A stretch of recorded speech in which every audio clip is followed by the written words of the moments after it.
जी नमस्कार सर। नमस्कार जी, नमस्कार नमस्कार। कैसे हैं सर? बहुत बढ़िया, बहुत बढ़िया सर आपको बहुत सारी एग्जीबिशंस में देखा, बहुत सारा आपका काम देखा, लेकिन इत्तेफाकन मुलाकात आपसे अब हो रही है। बिल्कुल जी, बिल्कुल बिल्कुल। तो सर ये जो एपॉक्सी और जो रेजन के साथ आप काम करते हैं, सर थोड़ा सा पहले लोगों को ये बताइए रेजन होता क्या है, एपॉक्सी होता क्या है, कितना इजी है, कितना डिफिकल्ट ये मटेरियल है टू हैंडल? देखिए ऐसा है कि इपॉक्सी और रेजिन एक ही चीज़ है, राइट। एक ही चीज़ के दो नाम हैं। और हिंदुस्तान में ये जब आया, इंडिया में आया, तो लोग इससे फ्लोरिंग करते थे जी और उसके बाद फिर टेबल टॉप्स हो गए, फिर आपका किचन के टॉप्स हो गए जी। तो वहां तक ही सीमित था। जब ये कोविड शुरू हुआ तो कोविड में सब लोग घर पे बैठ गए, तो बच्चे बूढ़े जवान सब वीडियो देख रहे हैं, यूट्यूब देख रहे हैं, तो वहां पे उन्होंने इसको एक्सप्लोर किया रेजिन आर्ट को। और वहां से बहुत बच्चों ने, बहुत लेडीज ने घर में ये होमवर्क कर करके और देख देख के शुरू किया और ऐसा ये शुरू हो गया। बट मैं कोविड से कुछ पहले स्टार्ट हो गया था, तो बिकॉज मैंने अपने बिजनेस से रिटायरमेंट ले ली थी और मैंने बच्चों को कहा भैया अब तुम संभालो, मुझे एंजॉय करने दो लाइफ को। तो फिर मैंने कहा यार ठीक है, something we should do something. तो फिर मैंने स्टडी किया और मुझे लगा यार ये फील्ड एक नई है एक इंडिया के लिए, लेट्स गो इनटू इट। और मेरे मन की भी थी इच्छा कि कुछ मैं कोई आर्ट का काम करूं after my business, because business में शेड्यूल बहुत टाइट होते हैं और you are working from morning till evening. तो ये थोड़ा कंफर्ट जोन था और दिल भी लगता है कि जब बनाते हो फिर रात को क्या होता है, सुबह को उसका क्या इम्पैक्ट आता है, तो एक क्यूरियोसिटी रहती है, लाइफ एक थोड़ी सी जवान रहती है। तो मैंने फिर इसको शुरू किया था और काम चलता चला गया। ठीक है सर, इसमें दूसरा ये जानना चाहे, जैसे आपने बिजनेस की बात करी तो हमें तो ये लगता था बहुत पुराने इस फील्ड में है, तो अब आप कह रहे हैं कि कोविड वाली ही जर्नी है, तो सर ये और इंटरेस्टिंग बन गया कि इससे पहले बिजनेस किस चीज का था? क्योंकि आपका जो लुक्स है और जो आपका स्टाइल है, तो लगता है आप फैशन या कुछ इस तरह के ही करते होंगे। देखिए ऐसा है कि मैं मेरे बिजनेस मल्टीपल बिजनेस चलते हैं, पैन वर्ल्ड चलते हैं, बट अब मैं बिल्कुल बिजनेसमैन रहा ही नहीं। अब तो मैं एक आर्टिस्ट ही बन गया हूँ और लुक भी मेरी आर्टिस्ट की हो गया। पहले ये लुक नहीं थी मेरी, बट जो जैसा देश वैसा भेष, तो वैसा ही कुछ मैंने किया है और अच्छा हुआ। और अब लोग मुझे एज ए आर्टिस्ट ही जानते हैं, एज ए बिजनेसमैन। जो मेरे पुराने दोस्त हैं या मेरे कोलीग्स हैं या मेरे एसोसिएट मेंबर्स हैं, वही मुझे जानते कि वो बिजनेसमैन, अरे भाई ये वो है, ये विकास वो है। बट नॉर्मली अब मेरी जो अपनी फील्ड है मेरी आर्टिस्ट की बन गई है और सब लोग मुझे एज आर्टिस्ट ही जानते हैं, जो मेरी अपनी इस दायरे में घूमते हैं, इंस्टाग्राम पे या यूट्यूब पे या व्हाट्सएप पे, सब मेरा इंस्टाग्राम पे ये दुनिया मेरी बन गई है आर्टिस्ट वाली।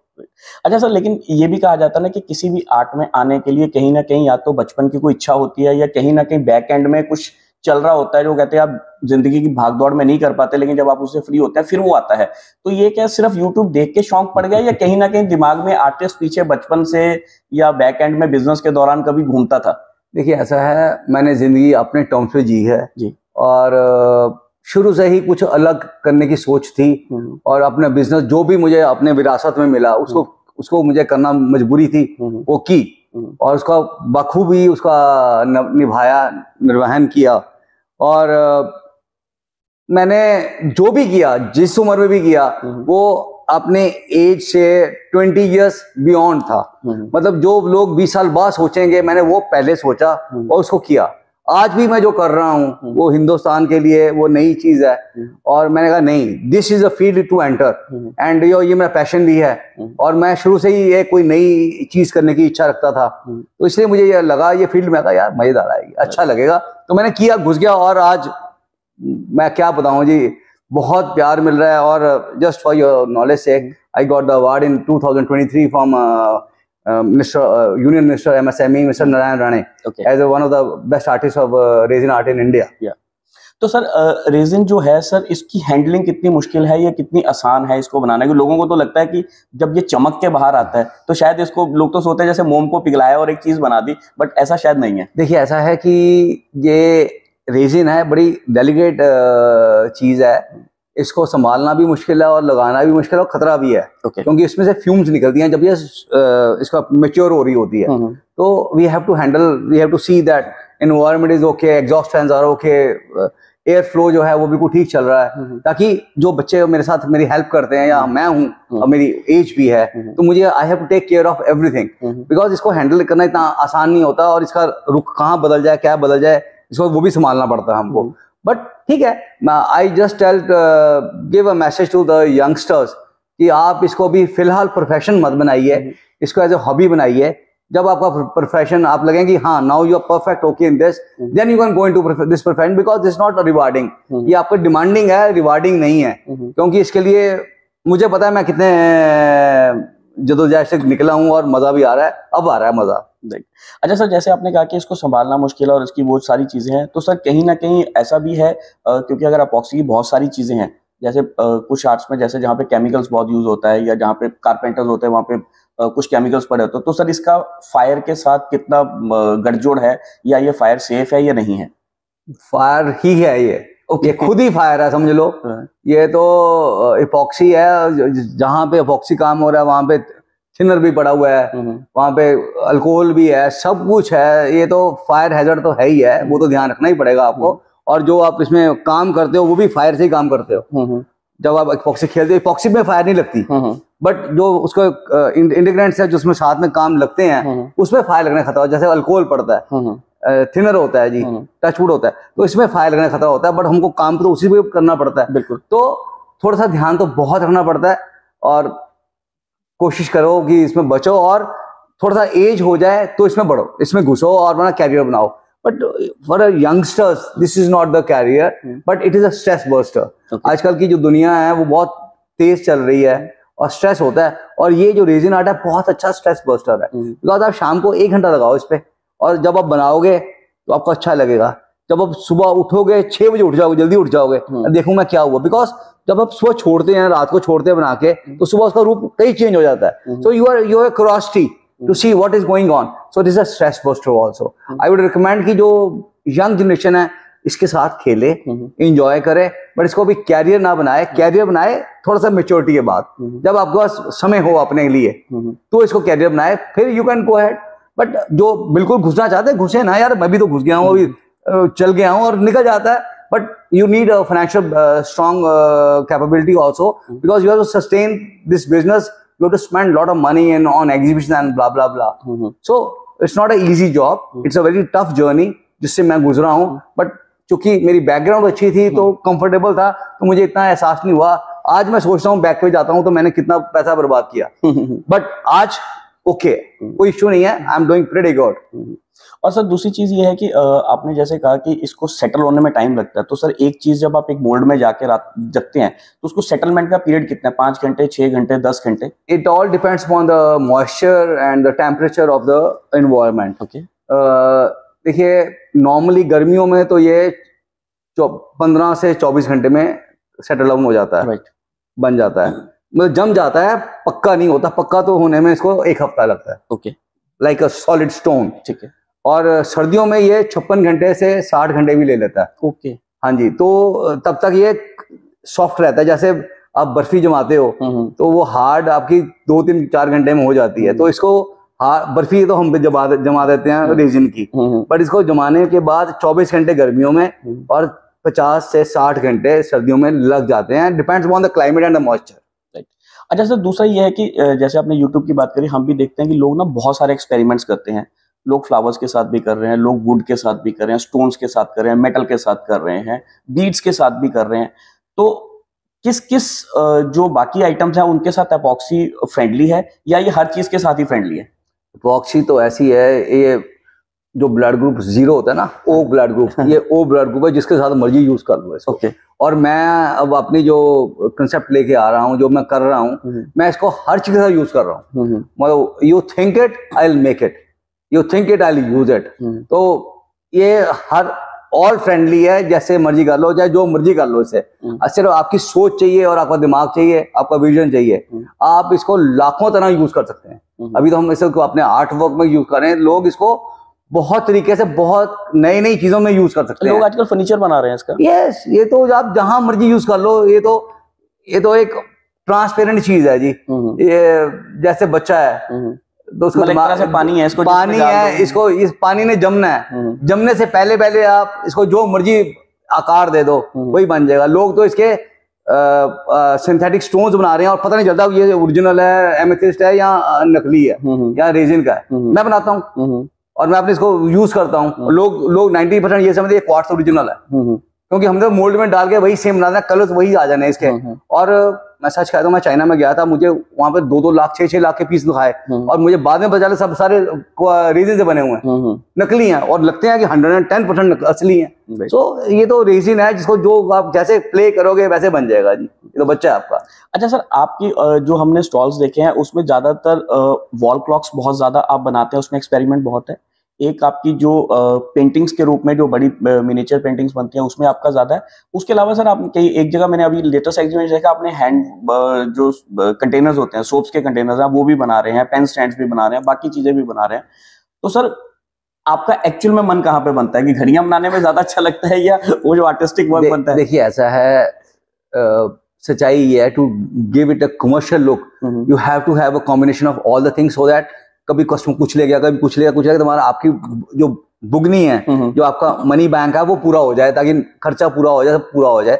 For that I have to create a full sequence of different materials and different styles and different concepts. But जो मेरा अपना मन की बात है वो मेरा वॉल आर्ट्स में है और स्कल्पचर्स में है, जिसको मैं रेजिन में क्रिएट करता हूँ। बाकी ये जो ट्रेज बनाता हूँ या चीज बोर्ड्स बनाते हैं या हम प्लेटर्स बनाते हैं, या ठीक है कमर्शियल है, लोग किचन में ले लेते हैं, 1000 2-2000 का पीस बिक जाता है आराम से, तो हमारी वायबिलिटी आ जाती है जी। वो बेसिकली क्या है, आपका खर्चा चलाने के लिए हमारा हो जाता है। और बाकी जो मेरे पीस बिकते हैं वो 10,000 से लेके 2-2 लाख 2.5 लाख का एक पीस भी बिकता है जी हमारा जी। तो बिकता है, तो मजा भी उसमें बेच के आता है, बिकॉज वो आपकी क्रिएटिविटी है। That is not a creativity, that is okay, just 10% creativity आती है उसमें। तो कमर्शियल है, बनाते रहो, ट्रे बनाते रहो, उसमें क्या है, कुछ मेरी अपनी क्रिएटिविटी खास नहीं है, बट जो मेरी क्रिएटिविटी है वो काम में है। जो मैं वॉल में आर्ट बना रहा हूँ, जो घड़ियां बना रहा हूँ, जो मैं आर्ट वर्क बड़े 3 पीस बना रहा हूँ, 4 पीस बना रहा हूँ, उसमें मेरा काम होता है, उसमें डिजाइन देने पड़ते हैं, खुद काम करना पड़ता है 99%, और उसमें मेरा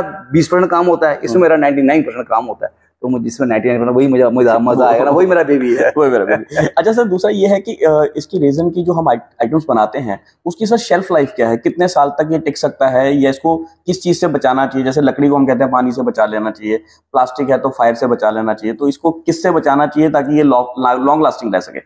देखिए जी, जो अच्छी क्वालिटी का रेजिन है जो हम यूज करते हैं, वो नॉर्मल से रेजिन 7-8 साल में पीला पड़ जाता है, बट जो अच्छी क्वालिटी का अल्ट्रा क्लियर होता है, जो महंगा भी होता है थोड़ा सा, उसकी लाइफ लॉन्ग है।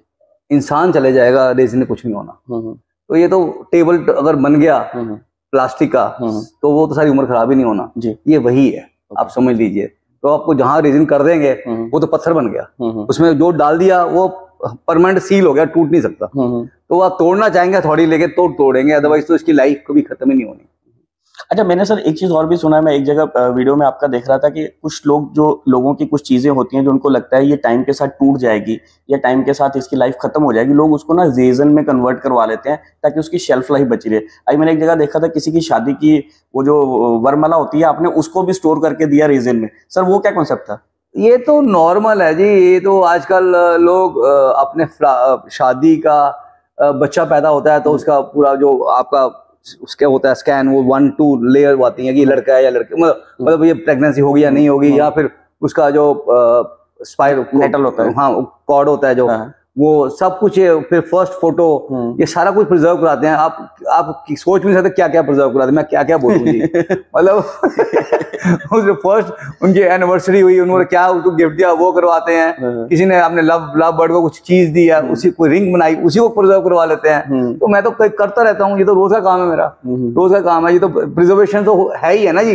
ये तो कुछ भी आप उसमें डाल दो, उसको जैसे फ्लावर्स हैं, we have to first dry it, into the gel में डालो या इसको माइक्रो में करो, जैसे भी उनके मशीन्स होती हैं उसमें डाल के इसका मॉइस्चर निकालना पड़ता है जी। मॉइस्चर निकालने के बाद इसको फ्रीज करना, इसमें रेजिन में डालना पड़ता है। तो उसको फिर आकार क्या देना है, कोई यानी चूड़ा, शादी का चूड़ा, कंगन, वो कलीरे, ये सब। मेरे कल भी 2 कस्टमर आए हैं, उनका कलीरे आए हैं और उनका वेडिंग कार्ड आया है, उनकी फोटो आई है और फूल आए, वरमाला आई है, तो सारे वो अभी उसका ऑर्डर चल रहा है। तो ये तो रोज का काम है जी हमारा। फिर हम आजकल आपकी नंबर प्लेट्स, आपकी घर की नंबर प्लेट्स बनती हैं जी। फिर मैं क्या नया चीज ओम, एक ओंकार, ये सब कुछ हम अपने उनके हिसाब से, कस्टमर के हिसाब से क्रिएट करते हैं। तो ये तो हमारा रोज का काम है जी। बाकी we are dealing with architects, interior, आजकल तो इसका ट्रेंड हो गया जी। आर्किटेक्ट्स तो आजकल दीवाने हैं इस रेजिन आर्ट के, और मैं भी इस समय 200 plus architects and interior designer से काम कर रहा हूँ। समय ही नहीं रहा जी अब तो। I wanted to just work for 2 hours और 3 आवर्स अ डे, और मुझे इतना लोगों का प्यार मिल रहा है और मुझे 6-7 घंटे काम करना पड़ रहा है जी। मैं तो ऑनेस्टली सच हूँ, अब मैं कह रहा हूँ थोड़ा कम करूँ भाई, मुझे रेट बढ़ाने पड़ेंगे। बिल्कुल ठीक। अच्छा सर, एक आपका जो लोगो है, आपने वो उसमें हैंड का लोगो बनाया है सर, इसके पीछे कोई लॉजिक? देखिए जी, जब मैंने शुरू किया था तो मैं कहा यार हाथ का काम है तो हाथ ही बनाओ लोगो, तो इस हिसाब से मैंने लोगो हाथ से बना दिया। और मैं कुछ आपके क्वेश्चन से पहले बता देता हूँ, मैंने नाम भी अपने ब्रांड का रखा है हार्ड सोडा। तो इसलिए रखा है कि मैं कहा यार ये जो रेजिन है ये इंडिया में तो है नहीं। जब मैंने शुरू किया था तो इंडिया में तो बहुत कम लोग थे। It's international concept, so I want to, because ये पूरा जो मैं यूट्यूब भरता हूँ, इंस्टाग्राम में, पूरे वर्ल्ड में जाती है। तो अगर इंडिया मैं कोई नाम रख दूंगा तो कोई देखेगा ही नहीं इसको। तो मैं no, I have to create a name which looks like international, और ताकि लोग इसको देखे तो सही, जब देखेंगे काम देखेंगे फिर तो दोबारा मेरे फैन बनेंगे मेरे फॉलोअर होंगे ही होंगे। बट एक दफा तो उनको शेल को ब्रेक करना पड़ेगा ना जी। तो शेल को ब्रेक करने के लिए मैंने इसका नाम इंटरनेशनल टाइप रखा है हार्ड सोडा। और बट मैंने अपने हर हार्ड सोडा के लोगों में जो भी मैं अपना ब्रांड बनाता हूँ, उसके अंदर मेरा फ्लैग इंडिया का होता है, ताकि ये बता रहा हूँ भाई चाहे नाम हार्ड सोडा बट मैं हूँ हिंदुस्तानी। बात पहले तो मैंने सिर्फ शेल ब्रेक करवाना था, वो मैंने हार्ड सोडा करवा लिया। अब मैं हिंदुस्तानी हूँ, मेरे से इंडियन बात करनी तो करो। वो कहते हैं ना एक आर्टिस्ट की ये सबसे बड़ी खूबी होती है, मतलब अगला क्वेश्चन आपको पता था कि आप नाम पे आएगा तो आपने पहले वो चीज पकड़ ली। That's a good. अच्छा सर, आप एग्जीबिशंस में बहुत जाते हैं, आप इंटरनेशनल एग्जीबिशन में जाते हैं, नेशनल एग्जीबिशंस में जाते हैं। अब जो आपकी जो स्टेटस हो चुका है, लोग आपको जानने लगे हैं, अब भी पैसा खर्चने की जरूरत पड़ती है जस्ट टू प्रेजेंस बनाने के लिए? क्योंकि पहले लोग एग्जीबिशन में इसलिए जाते हैं कि लोग मेरे आर्ट को जाने, मेरे को जाने, आर्टिस्ट को जाने। इनिशियल तो यही होता है, लेकिन अब तो ऐसा नहीं हो गया कि एग्जीबिशन वाले आपको कह देता है कि सर आप वैसे ही आ जाओ, आपके नाम से शायद एग्जीबिशन में लोग आ जाएंगे। बिल्कुल सही कह रहे हैं जी। अब 90% एग्जीबिटर्स जो हैं वो मुझे कहते हैं जी आप अपनी टर्म्स बताइए, आपको आना है, दिस इज द वर्ड आपका। मेरा शेड्यूल पूरा साल का बना होता है जी, तो मैं तो उनको ये करता हूँ भाई मेरी ये शेड्यूल है, इसके बीच में कोई आपकी कोई, because third Saturday Sunday is my family day, I don't go anywhere what ever the case पे बी, 99.99%। और इसके बीच में कोई आपकी स्पेस आती है तो मुझे बता दो, मैं उसमें कोशिश करूंगा अपने को फिट करने की। बट वो कहते हैं जी टर्म्स छोड़ो ना, टर्म्स आप बताओ हम वही करेंगे। तो अब थोड़ा सा स्टेटस कुछ भगवान ने बना दिया है, बट कुछ एग्जीबिशन ऐसी हैं जो अब डिमांडिंग है और वो सुनते नहीं किसी की, बट वहां पे मेरा जाना भी बनता है, तो वहां पे मैं स्पेंड करता हूँ, बिकॉज वो एक प्लेटफॉर्म ऐसा है कि जहाँ पे मुझे जाना चाहिए, क्योंकि आपको अपनी प्रेजेंस भी मेंटेन करनी है। यस, मुझे I have to create that. और अभी गवर्नमेंट ऑफ इंडिया ने भी बहुत एडवांटेज दिया है, MSME के साथ मैं अटैच्ड हूँ, और 60% एग्जीबिशन तो मुझे MSME से ही मिल जाती है जी, एडवांटेज मिल जाता है। तो अब तो गवर्नमेंट ऑफ इंडिया भी बहुत हेल्प कर रही है आर्टिस्ट की, और मैं चाहता हूं कि अब आर्टिस्ट लोग हैं जो अपने आर्टिस्ट के नाम को भी प्रोफेशन बनाएं, बिकॉज अब गवर्नमेंट ऑफ इंडिया भी बहुत हेल्प कर रही है। I think this is right time and right platform with Modi government, we can go ahead with this all profession and all. क्योंकि मैंने ये इसलिए पूछा था क्योंकि मैंने जितनी एग्जीबिशंस में आपके स्टॉल देखे हैं, आपको ना एक बड़ी प्रोमिनेंट जगह मिली होती है जहां से सब लोग घूम के वहां से जाएंगे ही जाएंगे। कई बार स्टॉल होता है आपका साइड में रह जाता है, आपको लोगों को बताना पड़ता है मैं फला स्टॉल के पास हूं, लेकिन आपको स्टॉल इस तरह से मिला होता है, और नॉर्मली आपको ट्राई कॉर्नर मिला होता है कि तीनों तरफ से लोग घूम के आपके स्टॉल में पूरी विजिबिलिटी बने। देखिए ऐसा है कि वही क्या कि अब थोड़ी सी इज्जत भगवान ने दे दी है और प्यार मिल रहा है। मैं कहता हूँ जी मुझे ऐसा देंगे तो मैं आऊंगा, तो उनको देना पड़ता है 90%, 10% I have to do compromise. अच्छा सर, अभी आपने गवर्नमेंट की बात करी, इस गवर्नमेंट ने बहुत सारी स्कीम्स लगभग हर कैटेगरी के लिए निकाली हैं, चाहे वो बच्चे हों, चाहे वो इंजीनियर्स हों, चाहे स्टार्टअप्स हों, चाहे बिजनेस हो, चाहे MSME हो। तो अभी आपने आर्टिस्ट वाली बात है, लोगों को अभी भी इस चीज में थोड़ा सा सर अगर आप इसके बात करेंगे गवर्नमेंट का क्या इनिशिएटिव है इस चीजों के बारे में आर्टिस्ट को प्रमोट करने के लिए? देखिए आर्टिस्ट के लिए बहुत स्कोप मिल रहा है, NSIC भी है, MSME भी है, स्टार्टअप भी है, हर जगह से पैसा दे रही गवर्नमेंट। बट आप ऑनेस्टली काम करिए, आपको पैसा भी मिलेगा गवर्नमेंट से, और प्लेटफॉर्म भी मिलेगा, और गवर्नमेंट इंटरनेशनल आपको फ्री एग्जीबिशंस भी देती है, आपको ट्रू एंड फ्रो भी देती है, आपका सामान ले जाने का खर्चा और लाने का खर्चा भी देती है, सिर्फ आप मांगने वाले बनो। और आपको गवर्नमेंट अच्छा प्लेटफॉर्म दे रही है, हालांकि मैं कुछ कम लेता हूँ, if I can afford I should not take it, the needy should go ahead and take it, but फिर भी जो कुछ थोड़ा बहुत हम ले भी लेते हैं, ऐसा कुछ नहीं है। बट गवर्नमेंट की ओर से बहुत खुली छूट है, बहुत एडवांटेज मिल रहा है। आप लोग आर्टिस्ट आगे आइए, मैं सबको कहता हूँ आइए, काम करिए और अपना प्रोफेशन आर्टिस्ट में बनाइए, बिकॉज आर्टिस्ट एक लाइफ है, लाइफ तो एक ही रहनी है, लाइफ एक ही रहनी है, इसको एंजॉय कीजिए, you love it, go ahead. अच्छा सर, एक चीज और है कि अब जैसे आपने ये चीज सीखा, आपने एक तरह से इस पे एक्सपर्टीज कर ली है।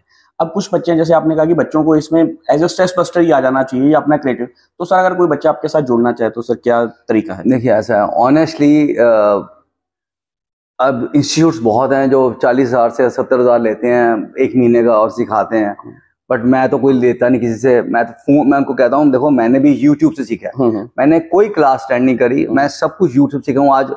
आज इंडिया में बहुत अच्छा काम चल रहा है मेरा, बड़ा अच्छा नाम है, मैं यूट्यूब से सीखा हूँ। जो पैसा मैंने उनको सीखने देता वही मैं अपने एक्सपेरिमेंट्स में खर्च किया और मैं सीख गया। अल्टीमेटली आप सीखने के बाद भी एक्सपेरिमेंट करोगे तो बेटर है आप यूट्यूब से जो बिगनर्स लेसन है वो देखो, ट्राई करो। मेरा नंबर आप नोट कर लो, इनसे ले लेना। अगर कोई क्वेश्चन हो आप मेरे से फोन पे करो, बिकॉज मेरे पास अब समय नहीं है। I don't want to indulge in all this type of little things. मैं अपनी लाइफ को एंजॉय कर रहा हूँ और अच्छा लग रहा है, मैं सिखाना नहीं चाहूंगा। बट किसी बच्चे को कोई परेशानी आती है, मेरा नंबर आप ब्रॉडकास्ट कर लीजिएगा और वो मेरे से फोन पे सुबह 9 से रात के 9 बजे तक जब मर्जी फोन करें, मैं उनको आंसर पूरे दूंगा, पूरे गाइड करूंगा, कोई इश्यू नहीं है। आपको मैं फोन पे ही सारा कुछ सिखा दूंगा। राइट। अच्छा सर, ये अभी आपने बात करी कि 9 से 9 आप इसमें आर्ट में बिजी हैं, तो सर आपका स्ट्रेस, आपने कहा कि लोग स्ट्रेस बस्टिंग के लिए ये वाला आर्ट करें, लेकिन अब आप तो ये कर ही रहे हैं, उसके बाद भी अगर स्ट्रेस होता तो फिर सर आप स्ट्रेस बस्टर पे क्या करते हो? नहीं, मेरे को स्ट्रेस नहीं होता है जी, मेरे को कोई स्ट्रेस नहीं होता, बिकॉज मैं काम 4 घंटे ही करता हूँ। राइट। 9 से 9 मैंने इसलिए कहा, मेरा फोन 9 बजे सुबह खुलेगा और रात को 9 बजे बंद हो जाएगा। राइट। मैं वो बाकी 12 घंटे वो मेरी अपनी लाइफ है, ठीक है जी। बट फोन मैं 9 से 9 ही लेता हूँ और मुझे उस फोन में जब भी करिए मैं इतना तो टाइम निकाल ही लेता हूँ। ये भी आपसे बात करना भी मैं कोई करेगा तो मुझे अच्छा ही लगेगा। जी। वो भी मेरा स्ट्रेस बस्टर है। जी। So that's not a issue. आप जब भी मुझे 9 से 9 फोन करेंगे, मैं आपका फोन उठाऊंगा और बात करूंगा, समझाऊंगा। सर चलते चलते बडिंग आर्टिस्ट के लिए अगर कोई अपनी तरफ से आपको गोल्डन टिप देना चाहे कि अगर बच्चे मतलब इस आर्ट में या किसी और आर्ट में अगर अपने आप को एक्सप्लोर करना चाहें तो किस तरह से कर सकते हैं या क्या करियर अपॉर्चुनिटीज आगे अवेलेबल है? देखिए जी, बडिंग आर्टिस्ट को स्ट्रगल करना पड़ता है। जैसे वो कहते हैं ना, डॉक्टर और वकील जितना बुढ़ा होगा उतनी उसकी वैल्यू बढ़ती है। इसी प्रकार आर्टिस्ट की जैसे जैसे लाइफ बढ़ती है, एज बढ़ती है, उसका काम बढ़ता है, लोगों को एक्सपोजर मिलता है, तो उसका एक एक्सपोजर बढ़ता है और उसका नाम होता है। बट मैं चाहता हूं कि आप भी बढ़िए, अपने पैशन को शुरू में प्रोफेशन मत बनाइए, बिकॉज पैशन आपको ले डूबेगा। यहाँ तो ऐसा पैशन हो जिसमें पैसा भी हो। शुरू में आर्टिस्ट के पास पैसा नहीं आएगा, वो बाद में आएगा जब आपका नाम हो जाएगा। तो इसको पहले आप इसको एज ए हॉबी करिए, फिर इसको ऐसे धीरे धीरे इसका काम करते करते प्रोफेशन बना दीजिए, वो ठीक रहेगा। That is my tip to the people. Maybe I am wrong, this is my vision. That's it. तो दोस्तों ये थे विकास जी, जिन्होंने बड़ी स्पष्ट तरीके से अपने आर्ट के बारे में बात की, आर्टिस्ट के बारे में की, और इंसेंटिव्स जो गवर्नमेंट दे रही है आज की डेट में आर्ट को प्रमोट करने, उनके बारे में बात करी। तो इनके बारे में आप और इनसे जुड़ना चाहते हैं तो उनके सोशल मीडिया हैंडल्स और उनका फोन की डिटेल्स आपको डिस्क्रिप्शन में मिल जाएगी। अगली बार फिर आपके लिए कुछ और नई पर्सनैलिटी ढूंढ के लाएंगे। आज हम विकास जी से लेंगे इजाजत। जुड़े रहिए चैनल मंत्री sir. Thank you. Thank you जी, थैंक यू।